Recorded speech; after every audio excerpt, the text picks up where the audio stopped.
नमस्कार, नरेंद्र सिसोदिया स्वागत करता हूं अपने सभी प्रिय दर्शकों का नेशनल भारत न्यूज़ पर। नेशनल भारत न्यूज़ हमेशा अपने प्रिय दर्शकों के लिए लेके आता है विचारोत्तेजक मुद्दे जो समाज को प्रभावित करते हैं, सोसाइटी को इम्पैक्ट करते हैं। और हर बार इंटरव्यू की नई कड़ी में कोई सोशल एक्टिविस्ट, सामाजिक कार्यकर्ता, कोई सामाजिक संगठनों के अध्यक्ष।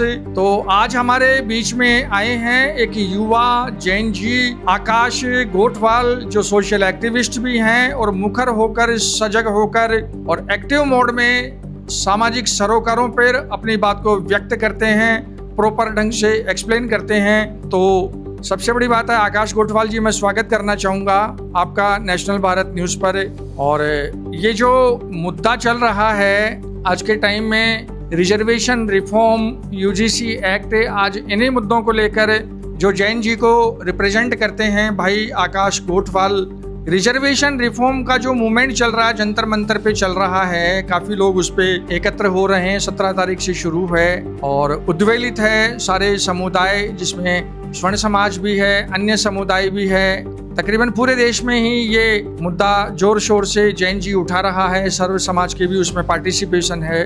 तो क्या कहना चाहेंगे आप इस मुद्दे पर आकाश गोठवाल जी? पहले तो नरेंद्र जी, मैं आपका धन्यवाद करता हूँ और नेशनल भारत न्यूज़ का धन्यवाद करता हूँ जिन्होंने मुझे अवसर दिया है अपनी आवाज़ उठा सकूं। आज के समय पे जो ये मुद्दा चल रहा है, ये मुद्दा इस प्रकार का है कि जिसके अंदर एक युवा वर्ग जो है सबसे प्रति तो वो प्रभावित है। क्यों? क्योंकि ये कॉलेज और स्कूल के वर्ग का मुद्दा है। इसके अंदर जो इन्होंने कानून निकाला है, उसके अंदर इन्होंने ये चीज़ की है कि एक विशेष एक वर्ग को, एक समाज को टारगेट किया है, जो मेरे हिसाब से वो चीज़ गलत है, नहीं होनी चाहिए।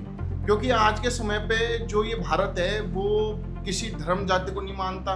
तिरंगा है जिसमें 3 रंग होते हैं, उसमें हर चीज़ होती है, चाहे वो हिंदू, मुस्लिम, सिख, ईसाई, कोई भी उत्सव होते हैं। लेकिन उसके बाद भी सरकार सिर्फ अपने एक वोट बैंक बनाने के लिए सिर्फ एक विशेष वर्ग को टारगेट कर रही है, जिनकी जनसंख्या थोड़ी सी कम है। और उनके मतलब चलो ठीक है, वो पहले से जो चीज़ें चली आ रही है, रिजर्वेशन वगैरह और सब चीज़ें जो भी है वो चलती रहे जैसे भी रहे। और एक इसमें इन्होंने ये एक नया मुद्दा उड़ा दिया यूजीसी का। इसके अंदर ये है कि यूजीसी का इन्होंने मुद्दा किस लिए डाला, मतलब उसका मतलब क्या जरूरत पड़ रही थी उसकी? मेरे हिसाब से कोई जरूरत पड़ नहीं रही थी, किसी ने डिमांड भी नहीं की थी। आज के टाइम पे काफी वर्ग हैं जो कि ओबीसी के और वो बोल रहे कि हमको यूजीसी की जरूरत ही नहीं, क्योंकि हम इतने समर्थ हैं। और उसके बावजूद भी किसी एक विशेष वर्ग को टारगेट करना, चलो आप किसी एक एजेड वर्ग हुआ और उसको आपने टारगेट नहीं लिया, ठीक है, लेकिन आज आप एक बच्चों को टारगेट कर रहे हैं। और बच्चों को टारगेट करने का मतलब ये है कि वो युवा पीढ़ी है, आज के समय को देखेंगे, वही आगे जाके सीखेंगे। आज उनके मन को भी इतनी मतलब प्रभावित होता हो, उनके मन में भी द्वेष पैदा होता हो कि हमने ऐसा क्या गलत कर दिया एक वर्ग विशेष में पैदा हो गए कि हम पे ऐसे कानून थोपे जा रहे हैं। और सच्चाई ये है कि उन्होंने कुछ किया भी नहीं। जो पुराने काल में जो चीज़ें हुई या जो होती आ रही है, और आज के समय पर जो कानून पहले थे, चलते आ रहे हैं, ठीक है, वो उनका हम विरोध नहीं करते। लेकिन यूजीसी जो कानून है उसका हम पूर्ण तरीके से विरोध करना चाहते हैं। क्यों? क्योंकि वो एक बच्चों को प्रभावित कर रहा है, और बच्चे हमारे भविष्य हैं भारत का। अगर बच्चे प्रभावित होंगे, उनका मन प्रभावित होगा, जो आने वाली पीढ़ी वो प्रभावित होगी। कहने का मतलब ये है कि वैसे तो पॉलिटिकल पार्टीज कोई भी कानून लेके आती है, किसी भी दल के फेवर में लेके आती है, तो साबित ये होता है कि उस एक वर्ग को, उस क्लास को बेनिफिट पहुंचाने के साथ साथ उसका एक पॉलिटिकल एजेंडा भी होता है। तो आकाश गोठवाल जी की बात से ये प्रूव होती है, साबित होती है। ये जो यूजीसी कानून लेके आया गया है, ये किसी की डिमांड भी नहीं थी, किसी की मांग भी नहीं थी, किसी भी समुदाय ने इसे मांगा नहीं था, और एक तरह से ये थोपा गया है। और ये जातीय वैमनस्य और एक संघर्ष को बढ़ावा देगा विश्वविद्यालय, महाविद्यालयों में और स्कूल कॉलेजों में। तो ये बात सत्य है, और आपकी बातों से भी यही लग रहा है आकाश गोठवाल जी। तो आप इस बात से सहमत है कि यूजीसी कानून में वो जो अलग से सख्त धाराएं जोड़ी गई है, उसे धाराओं को वापस रिमूव किया जाए या उसे हटाया जाए, या ये जो यूजीसी रोल बैक का जो आंदोलन चल रहा है उसे आप अपना समर्थन देते हैं? बताइए आकाश जी। बिल्कुल, मैं यूजीसी रोल बैक के कानून को समर्थन देता हूँ कि ये कानून किसी के हित में हो तो हम देख सकते हैं कि आज अगर कोई भी एक व्यक्ति खड़ा होकर मुझे ये बोल दे कि ये मेरे हित में है कानून, तो मैं ये चीज़ मान लूँगा, है ना। लेकिन अगर किसी एक व्यक्ति के हित में है सिर्फ एक किसी वर्ग विशेष या समाज के थ्रू एक किसी समाज के हित में है, तो उसके बाद में हर किसी को आज के टाइम पे जीने का अधिकार मिला हुआ है ना। वो अपने आराम से अपने जीवन यापन कर सकता है और सबको समानता का अधिकार मिला हुआ है, मुख्य चीज ये है। लेकिन आज के समय पे जब ये छोटे छोटे बच्चों पे ये चीज लाद दी गई है, कॉलेज के स्टूडेंट वगैरह हो रहे हैं, उन पे सब ये चीज लाद दी गई है, तो इस समानता का अधिकार फिर कहाँ गया? हम भी डॉक्टर भीमराव अम्बेडकर जी को मानते हैं और उन्होंने जो बनाया था, उन्होंने भी कानून बनाया था अपना रिजर्वेशन का, वो 10 साल के लिए बनाया था कि जिसको जरूरत है उसको मिले। लेकिन उसके बाद में ये कानून के अंदर ऐसी ऐसी चीजें बदलाव करके और सब ये चीजें लाके कि इनके अंदर यूजीसी वगैरह और सब चीजें, तो ये मतलब किस हद तक सही है? ये मेरे हिसाब से बिल्कुल निराधार है, निराधार है बिल्कुल। क्यों? क्योंकि आज के टाइम पे जो बच्चे, उनकी मानसिक स्थिति इतनी प्रभावित होगी कि कल को ऐसा हो सकता है कि जब बच्चे निकले कॉलेज स्कूलों से और उनको मान लो कि अपन ऐसे नहीं कह सकते कि कोई एक कास्ट के अंदर मतलब कोई व्यक्ति गलत है या सही है ना। कास्ट में स्वर्णवन में भी हो सकते हैं, SC ST में भी हो सकता है, कोई व्यक्ति हो सकता है। अब किसी एक व्यक्ति की कोई आपसी रंजिश निकालने के लिए वो किसी एक विशेष वर्ग के व्यक्ति को एक कानून के आधार पर टारगेट करता है और उस व्यक्ति को उसके बाद में वो अपने आप को डिफेंड भी नहीं कर सकता। क्यों? क्योंकि ये कानून के ऊपर थोप दिया गया है और बिना किसी जांच के और वो व्यक्ति जो पढ़ने गया है, लिखने गया है, स्वर्ण समाज भी है और भी है, सब समाज है जिनके अंदर माता पिता के पास बच्चों को पढ़ाने के लिए पैसे भी नहीं है और चीजें भी नहीं है, उसके बाद भी कई चीजें करके उनको पढ़ाते हैं, लिखाते हैं, कॉलेज भेजते हैं। तो वो इसलिए तो नहीं भेजते कि कम से कम वो बच्चा जाए और अपनी मानसिक स्थिति खराब करके आए, केस लग जाए उस पे, कोई उस पर केस लग जाए। एक बार जब केस लग गया उसके बाद में जो हर किसी की ये मंशा होती है कि सरकारी नौकरी लगे, और एक बार केस लग गया उसके बाद वो बच्चा कभी भी सरकारी नौकरी नहीं कर सकता। और उसके बाद में जो उसकी मानसिक स्थिति की हालत हो, क्योंकि हर कोई अपने परिवार से जुड़ा हुआ होता है, अब उसकी मानसिक स्थिति ऐसी हालत होगी कि वो अपने परिवार से भी टूटेगा और हो सकता है वो अपराधी गतिविधियों में आ जाए और ऐसे किसी राह पे चल पड़े जो कि उचित नहीं है, किसी प्रकार की राह पे चल सके जो उचित नहीं है किसी भी समाज के लिए। उसका जिम्मेदार कौन है? उसको फिर कोई ये तो सोचने से बैठेगा नहीं कि एक कानून आया था UGC जिसके चक्कर में सब चीजें हुई है, लेकिन हर कोई ये समझेगा ये बच्चा अपराधी है। लेकिन उसके पीछे एक कारण तो देखो आप कि एक बच्चा अपराधी बन रहा है तो किस तौर पे बन रहा है। कम से कम इतने आप अगर कुछ और कानूनों में सुधार नहीं कर सकते तो आपने एक बिन मतलब का कानून आपने हम पे, हमारे युवाओं पे, जो भी व्यक्ति उन पे लादा है ये UGC जैसा कानून, तो इसको तो कम से कम हटाओ।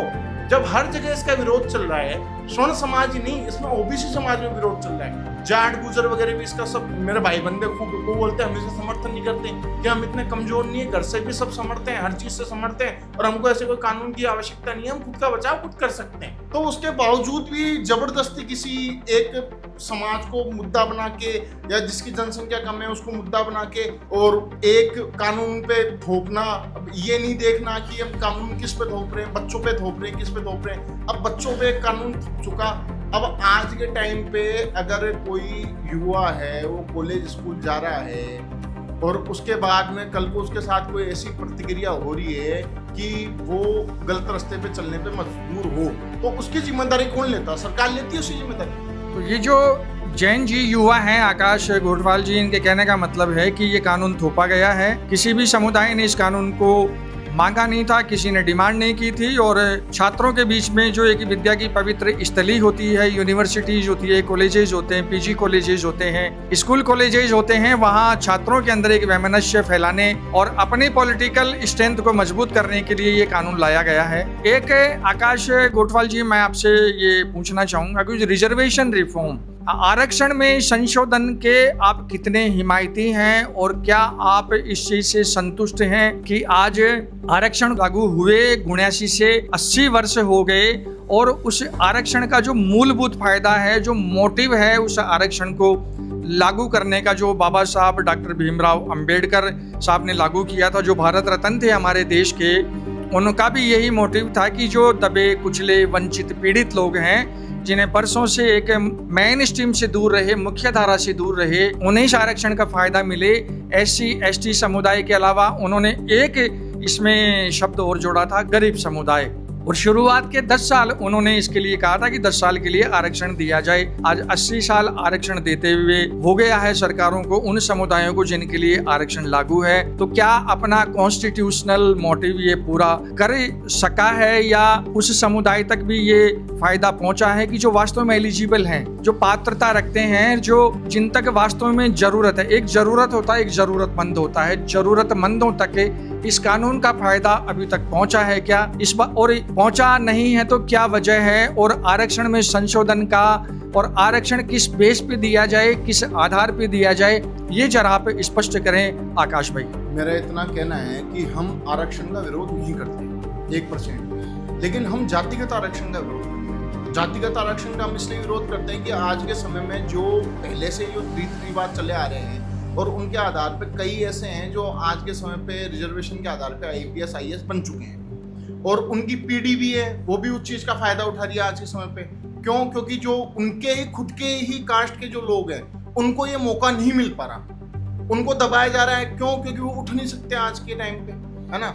अब मैं अगर एक चीज़ ये कहूँ कि आरक्षण का अगर हर किसी को फायदा मिलता है तो आज के टाइम पे हर कोई SC ST वर्ग समाज, जो हमारे मित्र वगैरह खूब हैं उनमें वो वर्ग हो गए, तो वो आज के समय पे ये सब चीजें नहीं कर रहे होते जो आज कर रहे हैं। सारे अधिकारी होते, लेकिन उनको आर्थिक आधार पे आरक्षण देना जरूरी है। और आर्थिक आधार पे किसी विशेष जाति को देख के आरक्षण नहीं दिया चाहिए। आर्थिक आधार पे आरक्षण देना चाहिए, वो किसी भी वर्ग का हो, जिसके पास पैसों की कमी हो, जो अपने बच्चों को नहीं पढ़ा लिखा पा रहा हो, उनको आरक्षण मिलना चाहिए और उनके लिए आरक्षण जरूरी भी है। और जो आज के टाइम पे चाहे वो किसी वर्ग के हो, जो IPS IAS बन चुके, चाहे वो ब्राह्मण हो, राजपूत हो, बनिया हो, जाट हो, वो बन चुके हैं, तो उनको आरक्षण मत दो, क्योंकि उनको जरूरत है नहीं उस चीज की। लेकिन उसके बावजूद भी सरकार जातिगत आरक्षण को चालू करके रखा उन्होंने, उसको बंद करने का नाम नहीं ले रही। और आर्थिक आधार पर अगर आरक्षण होगा तो फिर ऐसा होगा कि जिस वर्ग को चाहिए ना, हर एक वर्ग को आरक्षण मिलेगा। और आरक्षण का मतलब एक शाब्दिक तौर पे अगर अपन अर्थ देखें, आरक्षण का मतलब ये होता है कि एक आरक्षित वर्ग जिसको पैसों की जरूरत हो, जिसको सरकार या किसी भी मतलब सरकारी संस्था के थ्रू उनकी सहायता की जाए। लेकिन आज के टाइम पे आरक्षण का मतलब ही चेंज कर दिया। आज के टाइम पे आरक्षण का मतलब ऐसे कर दिया कि जातिगत, बस कि एक जाति है तो उनको आरक्षण मिलेगा और ये दूसरी जाति है, चाहे इनमें गरीब हो, चाहे फैमिली कंडीशन खराब हो, उनको कुछ भी नहीं मिलेगा। और आज के समय में ऐसा है कि जो शेड्यूल कास्ट भी है, SC ST वर्ग भी है और भी है, उनमें खूब अच्छे हैं, उनके काफ़ी बच्चे बहुत बढ़िया स्कूलों में पढ़ रहे हैं, IPS IAS है वो, और उस चीज़ का वही फ़ायदा उठा रहे हैं उनके आने वाली पीढ़ी। क्यों? क्योंकि वो पावर में है अभी प्रेजेंट टाइम में। लेकिन जो नीचे वाले वर्ग हैं उनको ये मौका दिया ही नहीं जा रहा। तो मेरे हिसाब से आरक्षण जातिगत न होके और आरक्षण एक प्रकार से आर्थिक आधार पर होना चाहिए कि जिसको आवश्यकता हो सरकार उसका आंकलन करे, इस व्यक्ति को आवश्यकता है और उसको दिया जाए, जिसको आवश्यकता नहीं है तो उससे वो आरक्षण हटाया जाए। मैं किसी भी एक विशेष जाति को टारगेट करके ये चीज़ नहीं बोल रहा हूँ। ये ही एक ऐसी चीज़ है जिसका भविष्य में जाके उन्हीं लोगों को फायदा मिलेगा जिनको अब तक जो बाबा भीमराव अम्बेडकर जी ने ये जो लागू किया था उसके बाद में जिनको फायदा नहीं मिल सका, उनको ही आगे जाके इस चीज पे फायदा मिलने वाला है, अगर ये चीज सरकार आर्थिक आधार पर करती है तो।